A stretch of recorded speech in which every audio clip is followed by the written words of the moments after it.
किस्त नंबर 5। दोस्तों, शुरू करने से पहले चैनल को लाजमी सब्सक्राइब कर लें। वो एक एक सीन ऐसे देखता रहा जैसे वो यकीन न कर पा रहा हो। उसके बाकी दोस्त अपना अपना काम निकाल के कब से। हुसन का भी यही दिल कर रहा था, मगर वो शर्मा रहा था। मगर मजबूर होकर वो भी आज पहली बार वो किसी लड़की को ऐसे देख रहा था। सब दोस्त अपने अर्ध गरज से बेखबर थे। इस 20 मिनट की वीडियो में वो सब क्या गया जो आज तक हुसन के ख्वाबों ख्यालों में भी न था।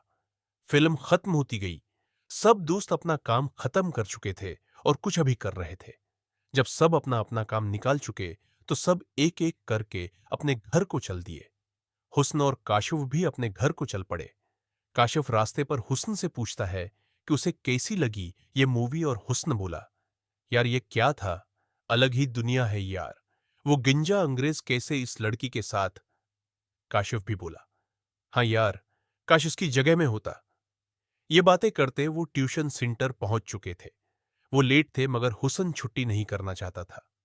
काशिफ अपने घर चला गया और हुसन ट्यूशन पढ़ने शाम को घर आया। इसके दिमाग में बस वही फिल्म चल रही थी।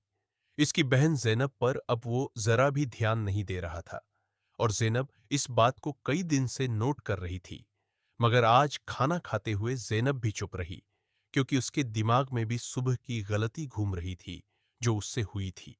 वो अंदर से शर्मिंदा सी थी कि आखिर उससे ऐसा कैसे हो गया। खाने खा लेने के बाद ज़ैनब अपने कमरे में चली गई और बस्तर पर लेटे फिर उसी बात को सोचने लगी। एक बात थी, वो ये कि ज़ैनब अब भी उस खुशबू को महसूस कर रही थी। उसे ये शर्मिंदगी जरूर थी कि उसने जो किया शायद वो गलत था, क्योंकि वो किसी और का कपड़ा नहीं बल्कि उसके भाई का था। मगर वो इस सच को भी नहीं छिपा पा रही थी कि उसे वो खुशबू बहुत अच्छी लगी थी। वो खुशबू उसके अंदर रच बस गई थी। ज़ैनब उन्हीं सोचों में गुम थी और उस पर नींद आहिस्ता आहिस्ता हावी हो रही थी। हुसन अपने कमरे में लेटा उस फिल्म को सोच रहा था। वो फिल्म का एक एक सीन अपने दिमाग में सोच रहा था। उसे ऐसा लग रहा था कि वो सब जैसे रील में चल रहा हो। उसने दिमाग में सोचते हुए उस गंजे अंग्रेज की जगह खुद को और लड़की की जगह आयशा को सोचते हुए हाथ से काम चलाने लगा। वो सारे तरीके जो उस फिल्म में थे सोचकर ख्यालों में ही इसी तरह आयशा को मिल रहा था। अब वो प्यार मोहब्बत की बातों से वाकिफ हो चुका था, और कुछ ही मिनटों में उसके वजूद ने अपना काम छोड़ दिया। हुसन, जो कुछ दिन पहले एक मासूम बच्चे जैसा था, जिसे इन सब बातों का पता भी न था, आज इस मकाम पर था कि वो इस सब के बारे में सब जान चुका था। हाथ लगाने के बाद वो सुकून से हमेशा की तरह सो गया। अगले दिन उसकी बहन ने फिर उसके दागदार कपड़े देखे। अब ऐसा रोज होने लगा था। फिर हफ्ते में 2-3 बार उस सब की होते हुए छमाह का उर्सा होने चला था। हुसन के रोज कपड़े गंदे होते और उसकी बहन ज़ैनब रोज उसे धोती। ज़ैनब रोज अपने भाई के दागदार कपड़े देखती। अब वो ऐसा वैसा तो कुछ ना करती। हाँ, अलबत्ता उसे अब इस बात की समझ नहीं आ रही थी कि ये हो क्या रहा। क्यों हुसन को रोज एहतिलाम होता है? क्या लड़कों को रोज होता है? फिर अबू को क्यों नहीं होता?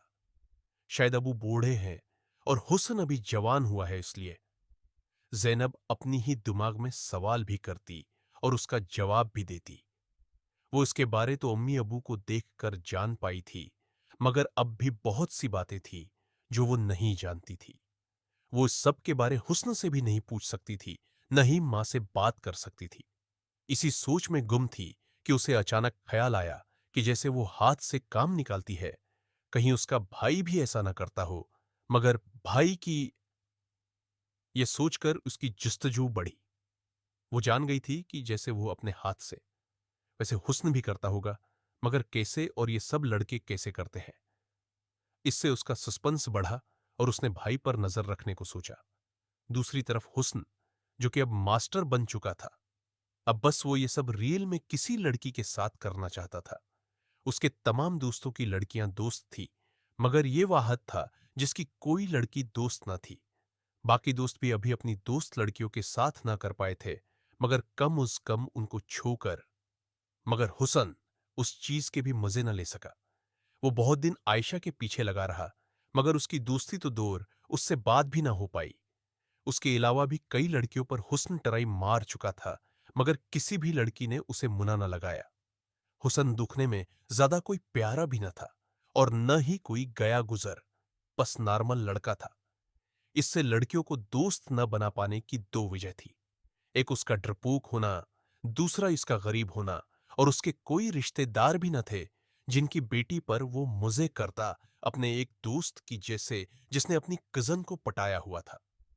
खैर अब हुसन के दिन इसी हाथ से ही गुजर रहे थे जिसे काम चला चला के अब वो इकता भी चुका था। हुसन शाम को अपने घर आता है, बहन के साथ खाना खाता है और वो उसके खाने के बर्तन उठाकर किचन की तरफ चल पड़ती है। आज जैनब पूरे पुलान के साथ होती है। वो जानती होती है कि उसका भाई रात को ही कुछ करता है और उसे बस अपने भाई को पकड़कर समझाना है, क्योंकि ऐसे उसकी सेहत खराब हो रही थी। वो हुस्न से एक भाई जैसे प्यार करती थी और उसके लिए दिल से परेशान थी। जैनब ये भी समझती थी कि शायद हुस्न यही सब करता है और उसी वजह से अब वो जैनब के साथ बातें नहीं करता, और पहले दोनों बहन भाई रात देर तक बातें करते थे। खाना खाकर जैनब बर्तन उठाकर हुसन के कमरे से निकल जाती है और किचन में ही खड़े होकर इंतजार करती है कि जब उसके भाई के कमरे की लाइट बंद होगी तब वो छिपकर सहन की साइड पर बनी वडू से देखेगी कि हुसन क्या करता है। कुछ टाइम गुजरा मगर लाइट अभी भी ऑन थी। जैनब अब और इंतजार नहीं कर सकती थी, इसलिए वो चुपके से गई और वंडू के करीब जाकर खड़ी हो गई। उसके माँ बाप तो सुकून से सो रहे थे और सर्दियों होने की वजह से वंडू तो बंद थी, मगर उसमें बने सुराग जैनब का वाहिद रास्ता थे जिससे वो अंदर देख पाती। जैनब ने जब एक सुराग पर आंख रखकर अंदर देखा तो उसकी तो जैसे सांस रक गई हो। जैनब को ऐसे महसूस होने लगा जैसे उसके जिस्म से किसी ने जान निकाल ली हो। अंदर का मंजर कुछ यूं था। हुसन बाहर निकाले, आंखें बंद किए। जैनब के लिए यह सब उसलिए हैरान कुन था कि उससे पहले न तो उसने बड़ा काम देखा था, क्योंकि उसके बाप भी अंधेरे में उसकी मां के साथ कार्रवाई करता था, और दूसरा उसे यह उम्मीद नहीं थी कि उसका छोटा भाई हुसन का भी इतना जानदार होगा। वो पहली बार ऐसा सब देख रही थी। चाहते हुए भी वो अपनी नजरों को हटा नहीं पा रही थी। दूसरी तरफ हुस्न अपने मजे की दुनिया में किसी लड़की के ख्यालों में मसरूफ अर्धगर्द से बेखबर था। उस तरह अपने भाई को खेलते देखकर अब जैनब के वजूद में भी हलचल दौड़ने लगी। उसकी हालत भी खराब होने लगी, मगर इससे पहले कि कुछ और होता, हुसन खत्म हो चला।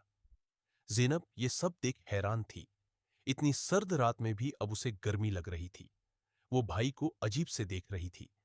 शायद यही वो चीज थी जिसे सूंघ के वो, और अभी तक वो खुशबू उसमें मौजूद थी। अब हुस्न उठता है और लाइट बंद करता है और जैनब भी अपने कमरे में जाकर बस्तर पर लेट गई, मगर आज उसकी नींद उड़ चुकी थी। वो जो देख चुकी थी वो सब अब भी उसकी नजरों में घूम रहा था। इसे वो सब कभी अच्छा लगता तो कभी अपने सगे भाई का सोचकर बरा भी, मगर अब उसकी सोच सिर्फ इस सामान पर थी जो हुस्न अपने हाथ में लिए था। जैनब अब जज्बात से बेकाबू होने लगी थी, मगर वो कुछ भी नहीं कर सकती थी। सारी रात करोटे बदलते बदलते न जाने वो कब सो गई, और सुबह वो जैसे उठी सब उसके दिमाग में फिर से चलने लगा, जैसे अभी अभी हुआ हो। अपने बाप को नाश्ता करवा के और उनको काम पर भेजकर वो हमेशा की तरह अपने भाई को जगाने के लिए बढ़ती है।